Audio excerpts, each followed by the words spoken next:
आणि नमस्कार. भावशेखर. आपला आजचा विषय म्युच्युअल फंड आणि म्युच्युअल फंडातला पैसा.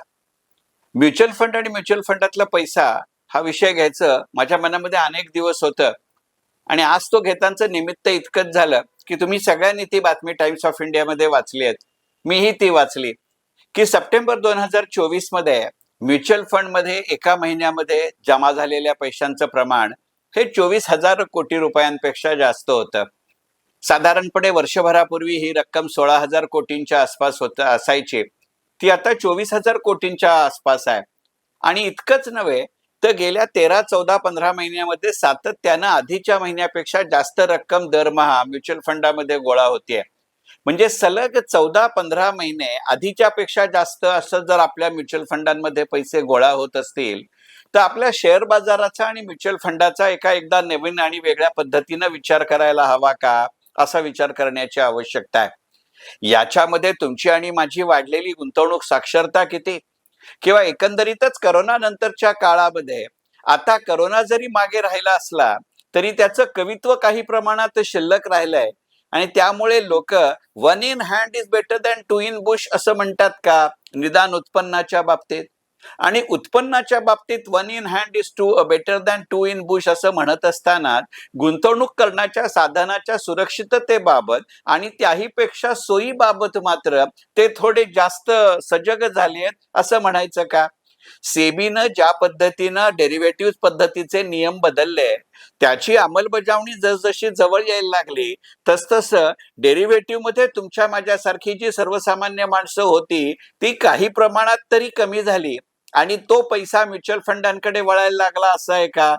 असं जर झालं तर ते आदर्शवत जरूर आहे. कारण अनेक पाश्चिमात्य आणि विकसित देशांमध्ये तुमच्या माझ्यासारखी सामान्य माणसं प्रत्यक्षपणाने बाजारामध्ये जाऊन डेरिव्हेटिव्ह किंवा इक्विटी मार्केट किंवा कॅश मार्केटमध्ये व्यवहार करण्याचं प्रमाण अत्यंत नगण्य असतं.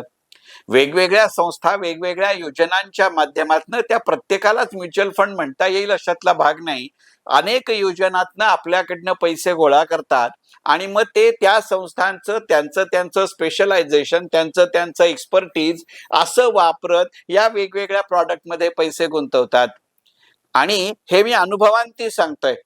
ज्या वेळेला मी NSDLच्या डिपॉझिटरी डिव्हिजन मध्ये 1998 ते 2010 असं काम करत होतो त्यावेळेला कुठच्याही जागतिक परिषदेत गेल्यानंतर तुमच्या डीमॅट अकाउंटची संख्या किती, मग त्याच्यामध्ये इंडिव्हिज्युअल किती, त्याच्यामध्ये पेन्शन्स किती, त्याच्यामध्ये म्युच्युअल फंड्स किती, अशी जेव्हा चर्चा व्हायची त्यावेळेला आपल्याकडच्या वैयक्तिक खातेदारांची संख्या ही अनेक देशांच्या लोकसंख्येपेक्षा जास्त असल्याची संगणित होते.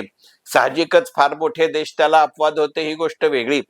परंतु अशा पद्धतीनं एकीकडे पैशाचं प्रमाण कमी आहे, गुंतवणूक योग्य रकमेचं प्रमाण कमी आहे, उत्पन्नाचं प्रमाण कमी आहे, असा असताना आणि एकूण लोकसंख्येच्या तर सोडाच एकूण लोकसंख्या 140-145 कोटी असताना जमतेम 3.5-4% लोक शेअर बाजारात गुंतवत असताना इतके डीमॅट अकाउंट कुठनं येतात असं गणित होतं.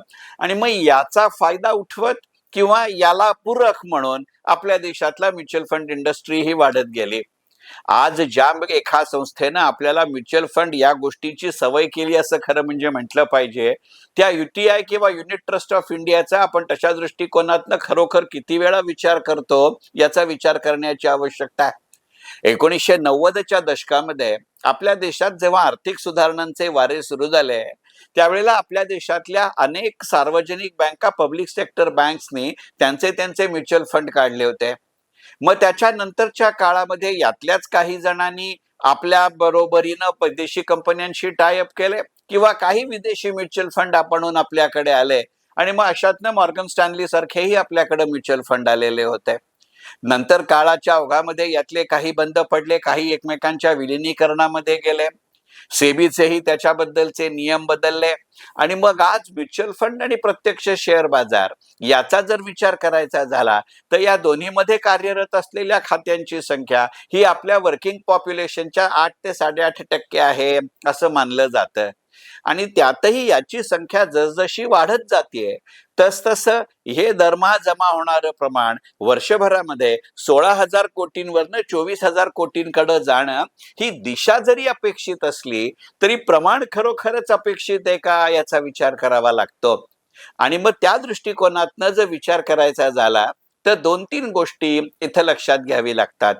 सगळ्यात पहिल्यांदा 24,000 कोटी ही रक्कमच आशादायक आहे ही गोष्ट नक्की. यातनं एक गोष्ट आता अशी लक्षात आली की आपल्या देशातले संस्थात्मक गुंतवणूकदार ज्याला आपण डोमेस्टिक इन्स्टिट्यूशनल इन्व्हेस्टर्स असं म्हणतो, त्यांचं आपल्या देशामधलं सामर्थ्य आणि सक्षमता वाढतेय. म्हणजे पूर्वी जसं सरसकट विधान केलं जातं तसं आजही केलं जातं की एखाद्या दिवशी शेअर बाजाराचा निर्देशांक वाढला की विदेशी संस्थांनी खरेदी केली. आजही एखाद्या दिवशी शेअर बाजाराचा निर्देशांक पडला की विदेशी संस्थांनी विक्री केली. हे वाक्य यांना त्या स्वरूपामध्ये ऐकावं लागतं. साहजिक त्याचा परिणाम आजही होतो, मी नाकारत नाही. पण मुळात एक गोष्ट लक्षात घ्यावी लागते की खरोखरच या विदेशी संस्थांच्या खरेदी आणि विक्रीचा आता पहिल्या इतका आपल्या देशाच्या निर्देशांकातला वरती आणि पर्यायानं आपल्या देशात उलाढाल होणाऱ्या शेअर्सच्या बाजारभावांवरती पहिल्या इतका प्रभाव पडतो का? जर नीट विचार करायचा झाला तर याचं उत्तर नकारार्थी आहे. प्रभाव पडतो हे नक्की, पण एवढे मोठे संस्थात्मक गुंतवणूकदार ज्या प्रमाणावरती शेअर्सची खरेदी आणि विक्री करत असतात तेही व्यवहार आणि तुमच्या माझ्यासारखे किरकोळही व्यवहार ही त्याच वेळेला होऊ शकतात ज्या वेळेला खरेदीदार आणि विक्रेता एका वेळेला असतो. मी अनेकदा माझ्या सेशन्समध्ये व्याख्यानांमध्ये अगदी या भावशेखरच्या व्हिडिओमध्येही अनेकदा म्हटलंय की शेअर बाजारामध्ये किंवा कोणत्याही शेअर बाजारामध्ये कोणताही व्यवहार त्याच वेळेला होतो जेव्हा दिल्या वेळेला दिल्या भावानं दिला शेअर तेव्हाच खरेदी करता येतो ज्या वेळेला त्या भावानं तो शेअर त्याच वेळेला कोणीतरी विकत असतो. मग जर FII ज्या प्रमाणावर विकतात ते समोरनं कोणीतरी लोकल डोमेस्टिक फायनान्शियल इन्स्टिट्यूट घेतो का आणि ते म्युच्युअल फंड असतात का याचा विचार केला पाहिजे. त्यामुळे ज्या वेगानं ते विकतात, ज्या प्रमाणामध्ये ते विकतात आणि खरेदी करतात त्याचा प्रभाव आणि प्रवाह जास्त असतो. कारण जेव्हा फॉरेन इन्स्टिट्यूशनल इन्व्हेस्टर्स आपल्या देशात खरेदी विक्री करतात त्यावेळेला त्यांना केवळ प्रत्यक्ष शेअर्सच्या खरेदी विक्रीच्या भावातली तफावत एवढाच एक फायदा होत नसतो. त्यांना आपला भारतीय रुपया आणि त्यांच्या देशाचं चलन याच्या परिवर्तनाच्या दरामध्ये कन्व्हर्जन रेटमध्ये होत असलेले चढ उतार याचाही फायदा होत असतो. असा फायदा आपल्या देशातले म्युच्युअल फंड किंवा स्थानिक वित्त संस्था जेव्हा खरेदी विक्री करत असतात त्यांना होत नसतो. आपल्या स्थानिक खर संस्थांना फक्त शेअर्सच्या खरेदी विक्रीतल्या तफावतीचा फायदा होतो, चलनातले व्यवहार त्याच्यात नसतात. अशा वेळेला ही रक्कम दरमहा 16,000 वरून 24,000 वरती पोहोचते. त्यावेळेला त्या म्युच्युअल फंडांची तेवढी खरेदी विक्रीची क्षमता पर्यायानं त्यांचं सामर्थ्य वाढत असतं.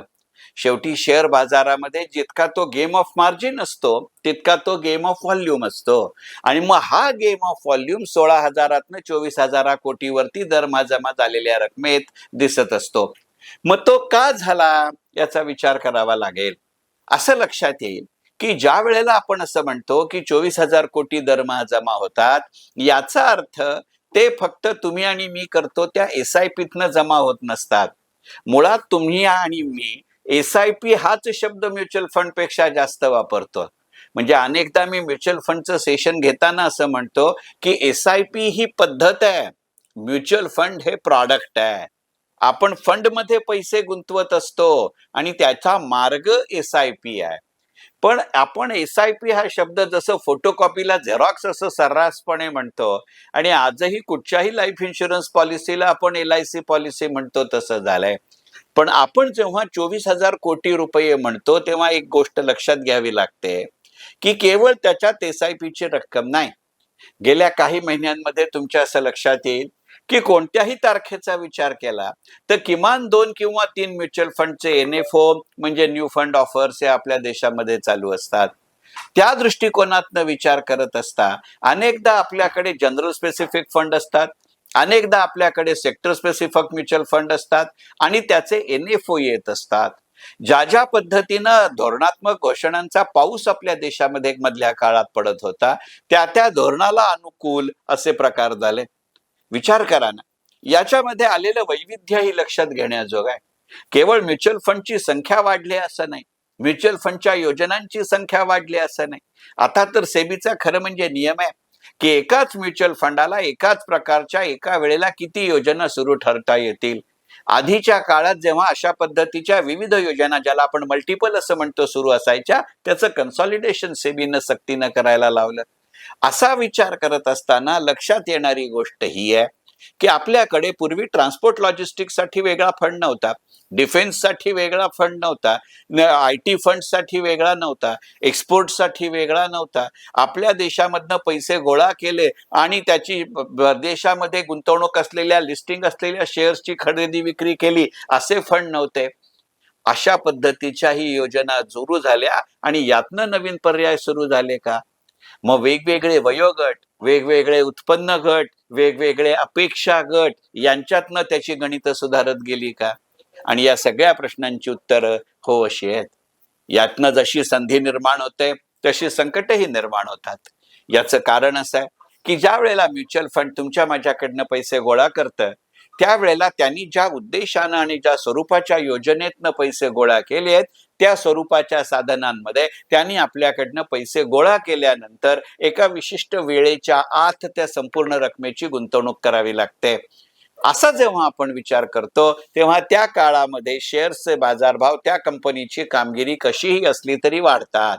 आणि हा काळ संपल्यानंतर आधी कृत्रिमरित्या ते वाढलेले असल्यामुळे नंतरच्या काळामध्ये खालती येतात. मग याही योजनांचा तुम्ही आणि मी म्युच्युअल फंड म्हणून विचार करणार का, असा तो विषय आहे. आणि या दृष्टिकोनातनं विचार करायचा झाला तर एका मर्यादित वेळेमध्ये म्हणायचं तर मी इतकंच म्हणेन की म्युच्युअल फंड म्हटल्यानंतर आज मी तिला आपल्याकडे SIPचं महत्व जितकं घातलं जातं, तेवढं STP आणि SWPचं महत्व अगदी म्युच्युअल फंड क्षेत्रात कार्यरत असलेले एजंटही फार मोकळ्या पद्धतीने सांगतात अशातला भाग नाही. म्हणजे जसं पूर्वी म्हटलं जायचं की कोणताही इन्शुरन्स एजंट तीच योजना सगळ्यात जास्त दमानं विकतो ज्याच्यात त्याला जास्त कमिशन मिळतं. जिथे नो कमिशन स्कीम असतात ती योजना कितीही चांगली असली तरी त्याचा फारसा प्रसार होत नाही. तसं काहीसं STP आणि SWP मध्ये झालं का, याचा विचार करू. आणि त्या दृष्टिकोनातनं माझ्या म्युच्युअल फंडच्या सेशनमध्ये मी अनेकदा SIP, STP, SWP आणि रेट ऑफ रिटर्नची चर्चा करत असतो. तुम्हाला ज्यांना इंटरेस्ट असेल त्यांनी जरूर अशा पद्धतीच्या एखाद्या 2 तासाच्या माझ्या पेड ऑनलाईन इन्व्हेस्टमेंट ट्रेनिंग सेशनमध्ये जरूर सहभागी व्हा. अर्थात या वाक्यासाठी हा विषय घेतलेला नाही, पण येणाऱ्या काळामध्ये एका वेगळ्या अर्थानं म्युच्युअल फंडच्या वाढत्या प्रभावानं आपल्या देशातल्या स्थानिक संस्थात्मकीकरणाचा मार्ग खुला होईल आणि ते तुमच्या माझ्यासाठी जास्त सोयीस्कर असेल का, याचाही विचार करायचा. म्हणून आजच्या भावशेखरचा भाग म्युच्युअल फंड आणि त्या निमित्तानं मनपूर्वक धन्यवाद. भावशेखर.